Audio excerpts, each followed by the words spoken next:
Hey guys, it's your boy Chef, back with another banger today.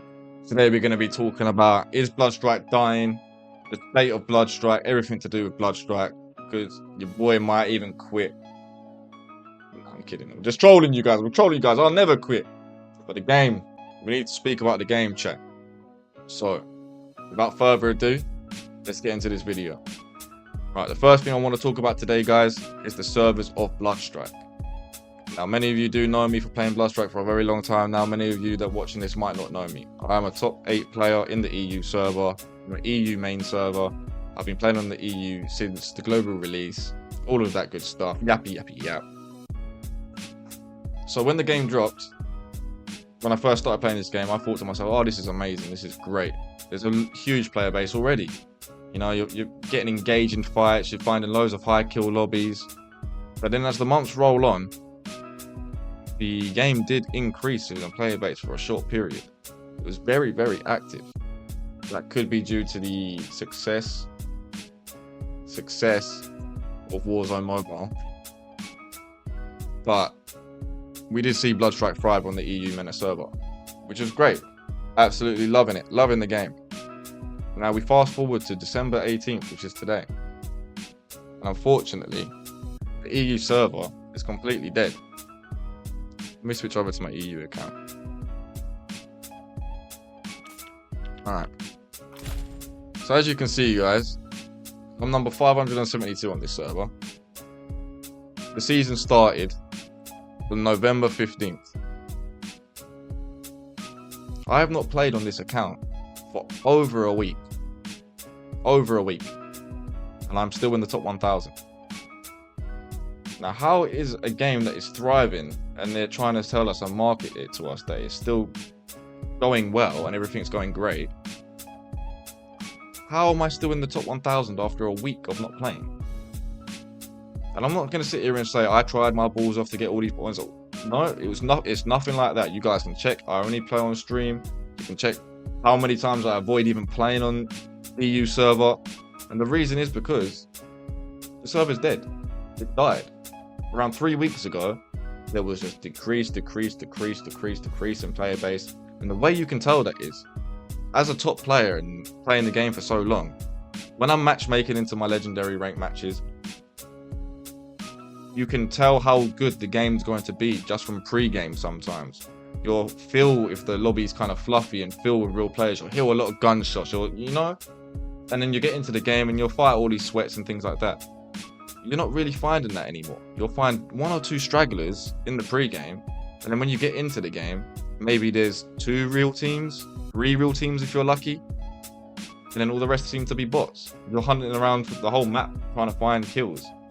Like, I remember there was a time where a striker would be 25, 30 kills every single game. You'd have to be that good at the game. I hopped on, not even 2 days ago, just for a few games with the boys. I haven't been on EU for a long time. And we were winning games with a striker at 11 kills, 13 kills, 12 kills. Even in the zombie mode.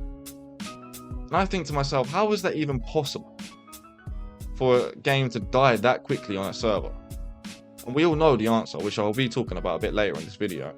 I just wanted to give this brief explanation that EU server is dead, it is dying. All the top players that I know are switching and making NA accounts and making America accounts. So now let's go talk about the America. Switch over. America. The land of opportunity. And that's exactly what I thought. So around 2 months ago, I saw the projection of the game.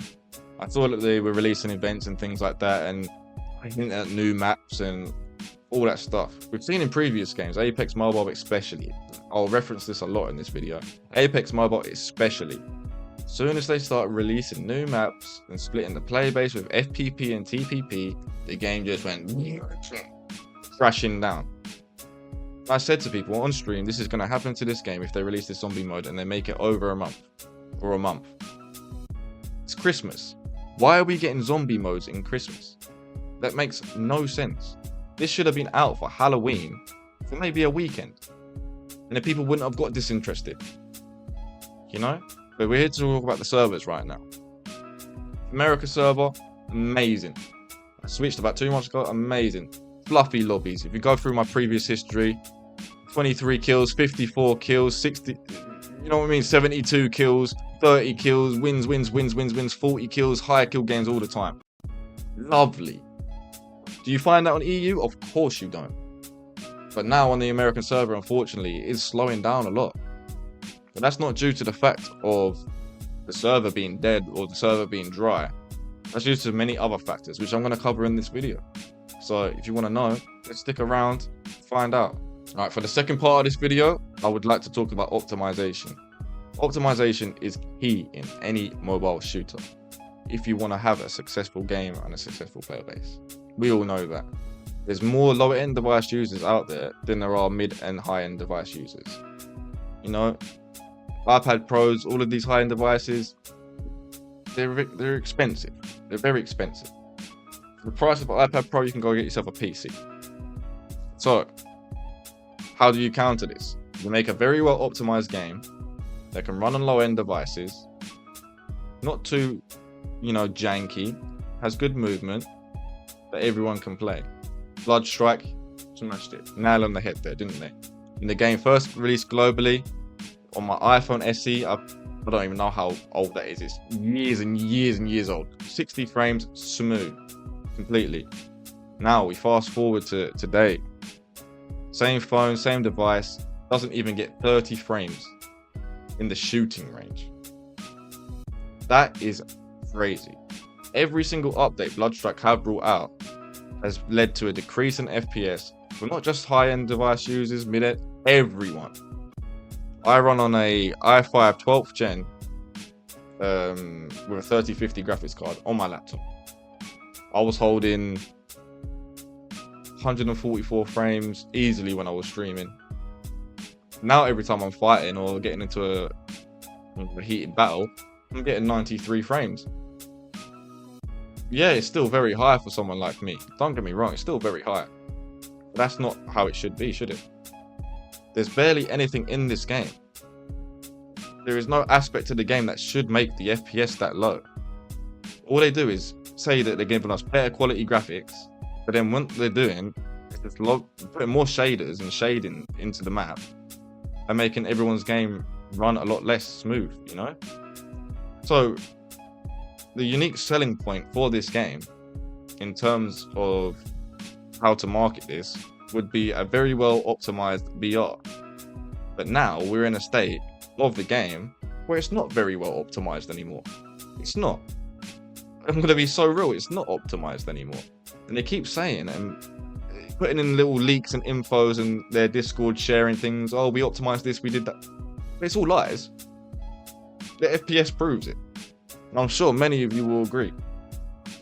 Unfortunately, the optimization of this zombie battle royale on this season has led me to not even hold 90 frames half the time.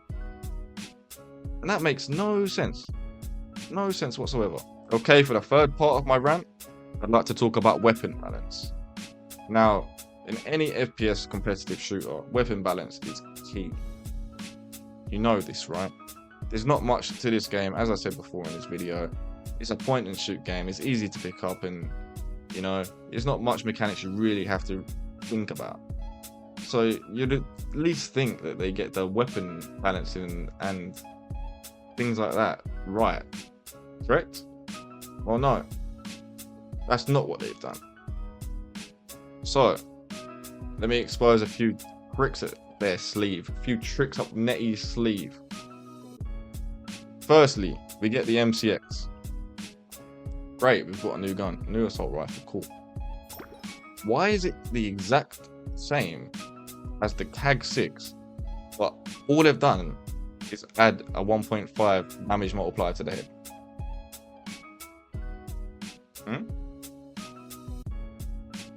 That doesn't seem like a new weapon to me. It seems like a reskin. Now, secondly, we just got the Uzi dropped in the strike pass or whatever. This bad boy. Every single game in existence and even in real life, the mini Uzi has a high fire rate. What did Bloodstrike do? Of course, they give it a slow fire rate. Then you think to yourself, you scratch your head, why is it like this? Then, bing! It's a URB reskin. It does the same damage to the head and all the other damage numbers, but it's changed with a multiplier again. It has a different multiplier on the chest. That's it. Longer range and better accuracy. But it's a URB. It's the exact same fire rate. It feels like a URB. As soon as I started shooting with it, it felt like a URB. As soon as I looked at it on YouTube, I thought it was a URB. So what are they really giving us? They're not really giving us much, you know. Let alone we talk about the actual balancing of the weapons, the nerfs and the buffs. Don't even make me get too deep into that. Because they've buffed the Origin 12, which everyone absolutely hates and complain about, making players leave. They nerfed the M700 out of nowhere, something that nobody wanted. They nerfed the P90, which is what some people wanted, but there's nothing really to replace that gap or that void. There's nothing that hits the same. So what are they trying to do with the weapon balancing on this game? Are they trying to push for an AR meta? Are they trying to push for an SMG meta? Yeah, we've got a couple new guns like the Kar 98 and the minigun, which aren't reskins. But over the 8, 9, 10 months this game's been out, who new weapons they've made us?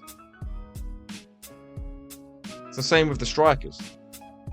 8, 9 months we've been playing this game now, and we've had 2 new Strikers. They were hinting at giving us ideas for new Strikers and things like that in their Discord not even so long ago. Well, I say not so long ago, it was a very long time ago. And we've heard nothing from it. The weapon balancing, strike balancing, they don't know how to balance a game. They're not listening to the player base. It's not helping us out. And everyone's getting frustrated. You know, it's causing the game to die. It's causing us to be frustrated in the game and not enjoy playing how we once used to play. And don't take my word for it. Take the word of other content creators. Content creators that have partnered with Bloodstrike, saying the exact same things, you know, and it's very disappointing for us as content creators and you know, FPS enthusiasts to see a game in such a state like this. So next I'm just going to go over the game modes quickly and how this killed the game. I wouldn't say Bloodstrike's completely dead yet, but it is on its downfall right now because of stupid moves, I'd say, from NetEase. As I said before, referencing Apex Mobile, a new map came out and it completely split the player base up, and that's what ultimately hit the downfall for Apex Mobile. So seeing such a big game in a franchise do that, you'd think to yourself, well, maybe we'd make a bit of a smarter move with our game, but no, it's NetEase, of course. So instead of having 2 rank modes, we've now got 4 rank modes. We've got Zombie Royale ranked, and Deserted, and obviously the normal rank modes, Dire and Deserted. So now they've just split the player base, which was already decreasing on the EU server, in half. But then that's not all. You still have to figure out, like, there's players that are playing the game that don't play ranked. They've got squad fight, there's hot zone, there's weapon master, there's matchmaking of these normal maps, there's matchmaking of this, matchmaking of squad fight. That's like 10 modes you've just split the player base around. And they don't have the player base to do that. This isn't a game where millions and millions of players are playing simultaneously. It's not. And we know that. It's a smaller game. So why the fuck do they think that's going to be a good idea? Because it's not. It's really not. So now we have to suffer as players, having less players in our lobby, having more bots in our lobby, which ultimately is going to lead to people being bored, wanting to leave the game. As I said before, the NA server is still pretty stacked, but I can even see it slowly decreasing myself by the times of day I play and things like that, and the lobbies that I'm facing. So it's just unfortunate for everyone in that situation. I don't know why they've done that. They shouldn't have done that. And I hate them for it, to be quite honest. Alright, lastly guys, I just want to talk about the monetization in this game. I know this is probably going to be a long video of me yapping and not really much gameplay, but I hope you do like this style of video. So let's talk about the money, the shmoney, the monetization, huh? First, things first. Every game needs to make money. They need to pay the star. They need to turn over a profit. This game isn't just a game, it's also a business, you know. So I don't mind them releasing a skin every now and then. But the way they've done this game with the monetization, it's so backwards that I cannot fathom a greedy person who said this was a good idea. So let me get into it. If we go into our stashes right now, as of today, December 18th, there's a pre-order for an Eternal. 1. There's an Eternal out. 2, 3, 4, 5, 6, 7, 8, 9, 10, 11. That's 11 stashes. 11 stashes that are out concurrently right now. And if you guys don't know and you don't play Bloodstrike, how much these stashes cost, an Ultra can cost you an infinite amount of gold. There's been times where I've spent over 20,000 gold, and there's another time where I spent 32,000 gold where I didn't get the skin, the main draw of the item, and that is the Ultra tier, which is a tier below their highest tier of weaponry. Their highest tier weaponry is called an Eternal skin, which if you watch COD Mobile, that would be called a Mythic. Now, these actually have redeemable points and guaranteeable points at around 150 bucks. You can guarantee yourself the skin. But Ultras, which is a tier less than these Eternals, have cost me more than the Eternals. So how does that make sense? It doesn't. Now, unfortunately, if we are on the EU or the America server, we're getting about a 0.2% chance in most of these stashes to get the main item. Let's have a look. Oh, I was right.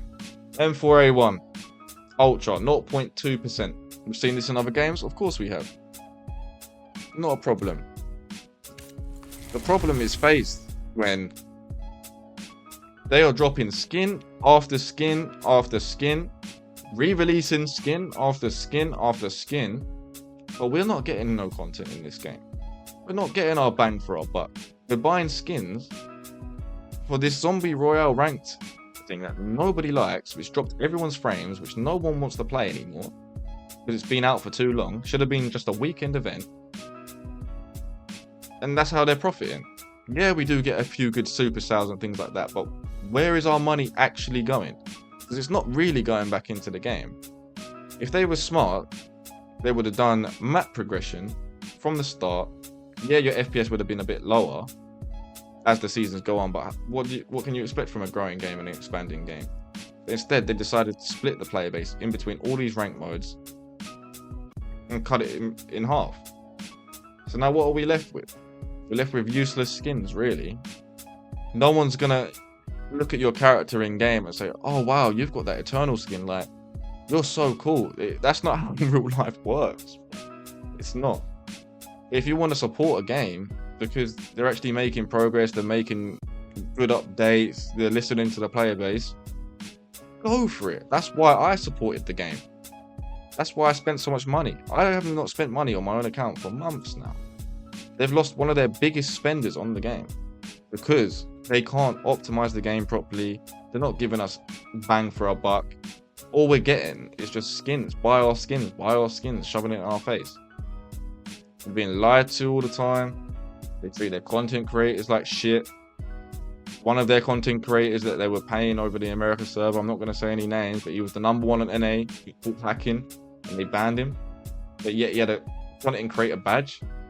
And his best boyfriend or whatever his name was, that, you know, say no names, he had a content creator badge as well and got banned for hacking on America. 2 of them. This is the companies that we're sponsoring our money. So that's all I really wanted to talk about today, guys. You know, if you think Bloodstrike's dying, let me know in the comments. I believe the EU server is already dead. I believe the America server is next. I have no idea what's going on over in Asia. It sounds like it's still popping over in Asia, but as I said, the monetization in this game is crazy. We get 0.2% for that M4 over in the EU, whereas Asia servers getting 0.6% rates and higher rates, and it's just all shading. It's all too much, to be honest. So will I leave Bloodstrike? Mm, more than likely. Over the next few months, there are going to be some BR games coming out. Fate Trigger being one of them that I've got my eyes focused on. Um, I will still be making Bloodstrike content for the foreseeable future until the game does die. I do still love this game. It is going to be my main game. I love it. I don't think I've made this video just to shit on Bloodstrike because that's not how it is. Um, I hope you guys can just take that information at your own pace, and make educated decisions in where you're spending your money, what you're doing with your time, and if you're an upcoming content creator as well, just have a plan for the future, you know? So if you guys did like today's video, please all give me a little like, little sub. That's your boy Chef. And we're out.